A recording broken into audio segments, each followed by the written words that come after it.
This also suggests that the value of inbound spend is growing, albeit their data suggests it's slower than card volume, so a squeeze on spend per visit. This is quite a new source for us, and it's got some vagaries and particularities, so we haven't factored this into our model, but it does seem to back up that tale of squeeze in spend per visit. We haven't done our own forecast yet for next year, but our partners at Oxford Economics have. They're forecasting 5% growth in inbound arrivals in 2026. Their forecast for 25 is slightly below ours actually, so maybe ours might our forecast for 26 might be slightly lower in growth terms, and they're expecting spend to broadly track visits plus inflation, but risks are very much to the downside here. There is considerable uncertainty about next year, given the state of the global economy, lots of fragilities there. The forecast for global economic growth next year is 2.6%, pretty weak by historical standards, and actually below this year's expectation. There are potential worries about the private credit market in the US, potential AI stock market bubble. So could there be some problems that spill over from the stock market into Main Street? There are lots of risks for the global economy for next year.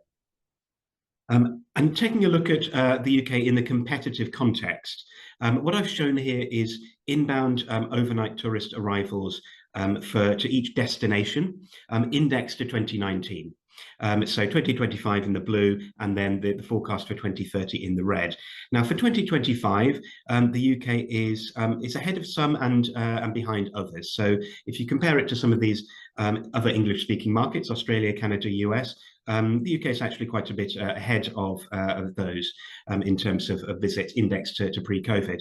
In terms of most European markets, not all, but most, we're running a bit behind. We're ahead of a few, but behind the majority. And actually, if we look out to 2030, we are forecast to see a decline in our inbound market share. So some other destinations are growing at a really rapid rate, the Middle East, for example, but even within Europe, intra-Europe, we are forecast to see an erosion of our market share internationally. A couple of thematic highlights. I've given you the kind of dry stuff.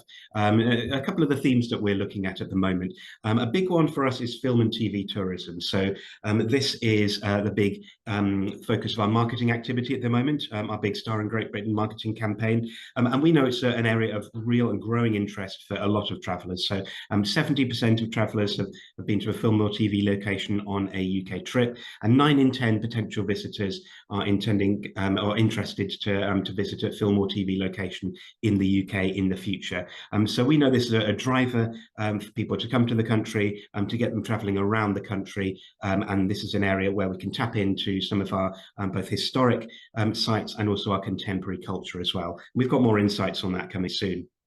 Another trend we've been looking at is the social value of tourism.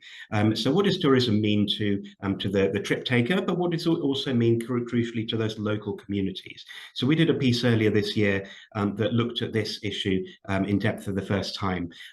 Nearly 80% of people we surveyed felt more positive after traveling in the UK. And if we look at the communities themselves, most of the residents in tourist destinations, so those destinations that get a lot of tourists, feel connected to their local community compared to only 35% elsewhere. So that's that real tale of pride in place for those places which attract visitors. That's also good for the cohesion of the local community as well.